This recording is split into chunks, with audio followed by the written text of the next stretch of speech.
Hi, this is movies master और आज मैं आप लोगों को जिस मूवी के बारे में बताने जा रही हूँ उस मूवी का नाम है सोल्जर बॉय, जो कि एक रियल लाइफ स्टोरी है दुनिया के सबसे छोटे वॉरियर की जो वर्ल्ड वॉर 2 में शामिल हुआ था। तो इस वीडियो को पूरा देखिए और एंजॉय कीजिए। मूवी के शुरू में दिखाया जाता है एक परिवार के 3 लोग नदी के किनारे बैठे होते हैं और अपना टाइम एंजॉय कर रहे होते हैं। उनमें से सबसे छोटा एक लड़का रहता है जिसका नाम सर्गे अलियोश्कोव रहता है। वो अपनी माँ और भाई को बताता है कि वह पेड़ की सबसे ऊपर की डाल पर चढ़ चुका है।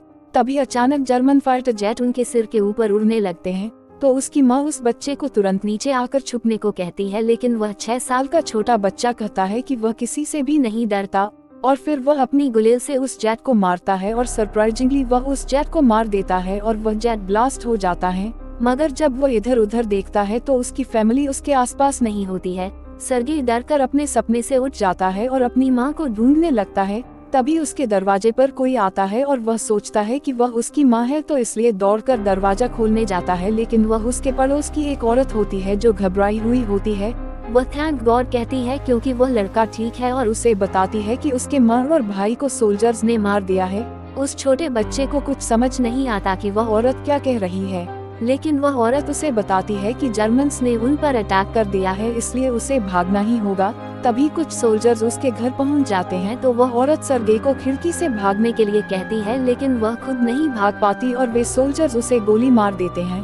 अब वह 6 साल का बच्चा अकेला हो जाता है। फिर जैसे ही वो अपने घर से दूर जाता है तो वह देखता है कि उसके पड़ोस के घर जल रहे होते हैं। वह डरकर अपनी माँ को पुकारने लगता है और वहाँ से भाग जाता है। कुछ देर दौड़ते दौड़ते वह जंगल के बीच पहुंच जाता है और वह फिर से अपनी माँ को पुकारता है क्योंकि वह खो गया होता है।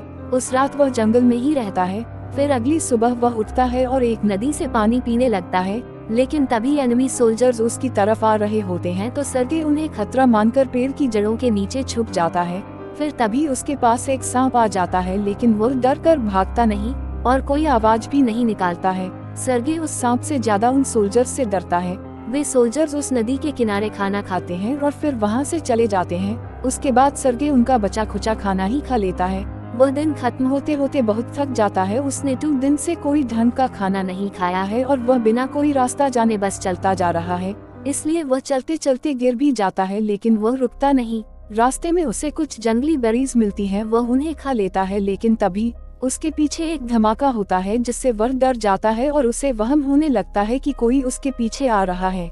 लेकिन इन सब के बावजूद भी वह अपना हिम्मत नहीं हारता और वह कहता है कि उसके पास एक राइफल है और मैं किसी से नहीं डरता। फिर आगे जाता है, लेकिन फिर वह बेहोश हो जाता है। फिर जब वह बेहोश पड़ा होता है तो 2 सोल्जर्स उसे देखते हैं। फिर सीन कट हो जाता है और हमें रशियन आर्मी बेस दिखाया जाता है, जहां कमांडर कुznetsov अपने सोल्जर्स का वेट कर रहा होता है और भी लोग उस छोटे बच्चे के साथ आते हैं जो कि घायल और कमजोर हो गया होता है। फिर सोल्जर्स उस बच्चे को बताते हैं कि वे उसके साथ ही हैं। फिर वह बच्चा खुलकर अपना इंट्रोडक्शन देता है। वे सोल्जर हंसने लगते हैं जब वह बच्चा कमांडर के साथ हाथ मिलाता है और कहता है कि वे भी खुद को इंट्रोड्यूस करें। उन सोल्जर्स को उस बच्चे से लगाव होने लगता है, इसलिए वे उसके चारों ओर इकट्ठे हो जाते हैं। वे उसके लिए पानी देते हैं और खाने के लिए भी देते हैं, यहाँ तक कि कमांडर भी, जो आमतौर पर स्ट्रिक्ट होता है, वह उस बच्चे की देखभाल करता है। एक नर्स जिसका नाम काट्या है, वह सर्गे की मलहमती करती है और उस बच्चे की पर्सनैलिटी से इम्प्रेस हो जाती है। वह बच्चा उससे उसके पैर पर एक टैंक बनाने को कहता है, क्योंकि वह भी बड़ा होकर एक सोल्जर बनना चाहता है। उसकी बात सुनकर घायल सोल्जर्स भी अच्छा महसूस करने लगते हैं। सर्गे कमांडर के गन और बैच को देखकर बहुत उत्सुक होता है और वह कमांडर भी उस बच्चे के क्वेश्चंस के सारे जवाब देता है और उसे अपना पिस्टल भी खाली कर उसे खेलने को देता है।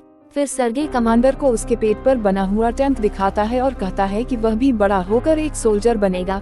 वह बच्चा बहुत तेजी से ठीक हो रहा होता है और नर्स काट्या कमांडर को कहती है कि वह उस बच्चे को बटालियन के साथ ही रहने दे, लेकिन कमांडर मना कर देता है और बताता है कि यह बच्चे के लिए सेफ जगह नहीं है, इसलिए वह सर्गे को एक अनाथालय में भेजना चाहता है। सभी सोल्जर्स अपना फ्री टाइम उस बच्चे के साथ बिताते हैं और उस बच्चे को देखने के लिए बहुत लोग आते हैं और उसके लिए खाने को ला देते हैं और एक सोल्जर उसे अपने दूरबीन के साथ खेलने भी देता है। एक दिन एक सोल्जर भी कमांडर से कहता है कि उस बच्चे को बटालियन के साथ ही रहने दिया जाए, क्योंकि सोल्जर ने भी उस बच्चे के साथ अच्छा कनेक्शन बना लिया है और उस बच्चे को वे लोग अपना ही मानने लगे हैं। उस बच्चे का प्रेजेंस उन्हें लड़ाई के डर का एहसास होने नहीं देता है।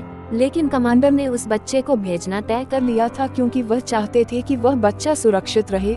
उसके अगले दिन एनिमी सोल्जर अटैक कर देते हैं और इनके काफी सोल्जर्स घायल हो जाते हैं। फिर एक गाड़ी सर्गे को अनाथालय लेने के लिए आता है। फिर कमांडर उसे बताता है कि उसे जाना होगा और उसे एक लकड़ी की बंदूक गिफ्ट के तौर पर देता है और रिटर्न में वह बच्चा उसे गले लगा लेता है और कहता है कि उसे भी उनकी बहुत चिंता है। यह सुनकर कमांडर का भी दिल पसीज जाता है और वह अपना मन बदल लेता है और वह सर्गे को अपने बेटे की तरह रखना चाहता है। उस रात सोल्जर उस छोटे बच्चे के लिए आर्मी वाले ड्रेस छोड़ देते हैं क्योंकि वे यह न्यूज़ सुनकर कि सर्गे उनके साथ रहेगा वे लोग बहुत खुश हो जाते हैं। अगली सुबह कमांडर सर्गे को उठाता है और उसे वह सोल्जर ड्रेस देता है। फिर सर्गे उन कपड़ों को पहनकर खुश होकर दौड़ने लगता है। बाकी लोग उसे देखकर लिटिल सोल्जर बॉय कहने लगते हैं। फिर जब वह बच्चा भाग ही रहा होता है तभी जर्मन्स बटालियन पर एयर अटैक कर देते हैं। सोल्जर्स तुरंत सर्गे को बचाकर एक सेफ प्लेस में भेज देते हैं और खुद लड़ने लगते हैं। घायल सोल्जर की संख्या बढ़ने लगती है। सर्गे भी खुद को काम का साबित करना चाहता है, इसलिए वह सोल्जर्स के लिए पानी ला देता है। उनमें से एक उससे कहता है कि वह उसके फैमिली से आए लेटर को पढ़कर सुनाए क्योंकि उसकी आंखों में पट्टी लगे होते हैं। तो वह बच्चा उसकी मदद करना चाहता है लेकिन उसे पढ़ना नहीं आता, इसलिए वह लेटर उठाकर अपनी मर्जी से कहानी बताने लगता है और कहता है कि उस सोल्जर की गाय सेफ है। तो सोल्जर उसे कहता है कि उसके पास तो कोई गाय ही नहीं है। तो बाकी सोल्जर्स उससे कहते हैं कि वह अपनी कहानी को जारी रखे और हंसने लगते हैं। सर्गे सभी के लेटर्स को अपने अंदाज में बताने लगता है और सभी को चीयर अप कर देता है। अगले सीन में हमें दिखाया जाता है कि कात्या और कमांडर एक दूसरे से बात कर रहे होते हैं। वे दोनों एक दूसरे को पसंद भी करते हैं लेकिन अपने दिल की बात तो एक दूसरे को नहीं बता पाते। बाद में सर्गे कमांडर से कहता है कि वह भी आर्मी का एक असली हिस्सा बनना चाहता है। फिर कुछ देर बाद सर्गे एक तबाह हुए स्टेशन को देखता है तो कमांडर उसे अपनी टोपी उतार कर मरे हुए सोल्जर्स को रेस्पेक्ट देना सिखाता है। अगले दिन सर्गे कमांडर से गुजारिश करता है कि उसे भी कोई मिशन दिया जाए। तो कमांडर उसे लेटर्स को सोल्जर्स तक पहुंचाने का टास्क देते हैं और वह उस टास्क को बहुत अच्छे से पूरा कर लेता है और यह देखकर सोल्जर्स खुश होकर डांस भी करने लगते हैं। उसके अगले दिन सर्गे बेस से थोड़ा दूर चला जाता है। फिर जब वह अपनी दूरबीन से देखता है तो उसे सूखे धान की झाड़ी में कुछ पैर हिलते हुए दिखते हैं। वह तुरंत दौड़कर बटालियन को यह बात बताता है जो उसने देखा था। सोल्जर उसकी बात सुनकर हैरान हो जाते हैं लेकिन फिर भी यह सब देखने के लिए उसके साथ जाते हैं। फिर जब वे लोग वहां पहुंचते हैं तो वे लोग दो जर्मन को देखकर चौकन्ने हो जाते हैं और उस झाड़ के नीचे छुपे जर्मन जासूसों को कैद कर लिया जाता है और इसके लिए सर्गे की बहुत तारीफ होती है। उस रात कमांडर सर्गे को गोद लेने के लीगल पेपर्स दिखाते हैं। अब कमांडर ऑफिशियली सर्गे का पिता है। सर्गे यह बात जानता है कि कमांडर को नस कात्या पसंद है तो वह कमांडर की मदद करने के लिए कमांडर को नस के पास ले जाता है ताकि वह उसे अपने दिल की बात बता सके। लेकिन जब वे दोनों वहां जाते हैं तो नस किसी और से बात कर रही होती है। यह देखकर उन्हें लगता है कि नस किसी और में इंटरेस्टेड है। फिर बाद में बेस में जर्मन्स फिर से अटैक कर देते हैं। इस बार सर्गे अपनी पूरी कोशिश के साथ सोल्जर्स की मदद करता है और उन्हें गोलियां सप्लाई करने में मदद करता है लेकिन सोल्जर उसे वापस जाने को कहते हैं क्योंकि वहां उसके लिए बहुत खतरा होता है। जब वह शेड में वापस आता है तो देखता है कि कमांडर और बाकी सब बहुत घबराए हुए हैं क्योंकि उनका फोन कनेक्शन टूट गया होता है। फिर एक सोल्जर को टूटे कनेक्शन को ठीक करने के लिए भेजा जाता है। सर्गे भी उसके पीछे जाता है लेकिन वह सोल्जर घायल हो जाता है, इसलिए अब वह उन वायर्स को फिक्स नहीं कर सकता। इसलिए सर्गे उस सोल्जर से पूछता है कि वायर्स को कैसे ठीक किया जाए और वह खुद ठीक करने चला जाता है और फिर कनेक्शन को ठीक कर देता है।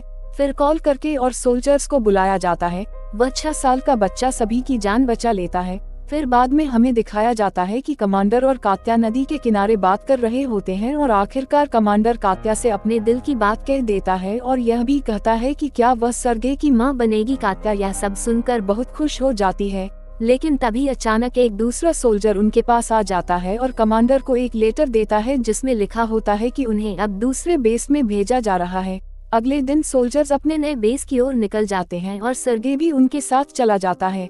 लेकिन जब वे जा रहे होते हैं तभी रास्ते में उनको माइन बॉम्ब मिल जाते हैं जो उनकी कुछ गाड़ियों को ब्लास्ट कर देते हैं। यह सब में कमांडर भी घायल हो जाते हैं और सर्गे के बगल वाला सोल्जर मर जाता है लेकिन सर्गे बच जाता है। यह सब देखकर सर्गे रोने लगता है और कमांडर को जाकर गले लगा लेता है। फिर बाद में सभी घायल सोल्जर्स को उठाकर नए बेस की तरफ ले जाया जाता है और जब वे नए बेस पहुंच जाते हैं तो वे लोग कमांडर के लीडर द जनरल से मिलते हैं। और वह भी उस बच्चे को देखकर काफी इम्प्रेस हो जाते हैं और कमांडर को कांग्रेचुलेशन कहते हैं एक स्मार्ट बच्चे के लिए। उसके अगले दिन उनके डिवीजन को एक गार्ड बैनर दिया जाता है और साथ में सर्गे को भी। फिर वह प्रॉमिस करता है कि वह अपने देश की हमेशा हिफाजत करेगा। एक रात उनके बेस में अचानक हमला हो जाता है और कमांडर कैद हो जाता है। यह देखकर सर्गे रोने लगता है और उसे बचाने की कोशिश करता है, इसलिए वह बाकी सोल्जर्स को बुलाता है। फिर वे लोग मिलकर कमांडर को बाहर निकाल लेते हैं। अगले दिन सर्गे कमांडर के पास जाता है और बताता है कि उसका हाथ भी घायल हो गया था और अपनी बातें बताने लगता है। अब सर्गे टीम का एक इम्पोर्टेंट पार्ट बन गया है और उनका फैमिली मेंबर बन गया है और लड़ाई में उन्हीं के साथ रहता है, जहां भी जाते हैं उन्हीं के साथ जाता है। और इसी तरह मूवी खत्म हो जाता है और आखिरी सीन में हमें दिखाया जाता है कि सर्गे और सभी सोल्जर्स एक नए बेस की ओर जाते हैं और बैकग्राउंड में एक आवाज नरेट करके बताता है कि सर्गे स्टालिनग्राड बैटल में भी भाग लिया था और सोल्जर के साथ पोलैंड पहुंच गया था। अभी करंटली वह दुनिया का सबसे छोटा मतलब यंगेस्ट सोल्जर रहा है और उसके बहादुरी की स्टोरी पूरे दुनिया में फैल गई है। Thank you so much for watching. ऐसे ही और इंटरेस्टिंग मूवी स्टोरीज देखने के लिए इस चैनल को सब्सक्राइब कर लीजिए और वीडियो पसंद आया हो तो लाइक जरूर कर दीजिएगा। अब मिलते हैं अगले वीडियो में, तब तक के लिए bye bye and take care.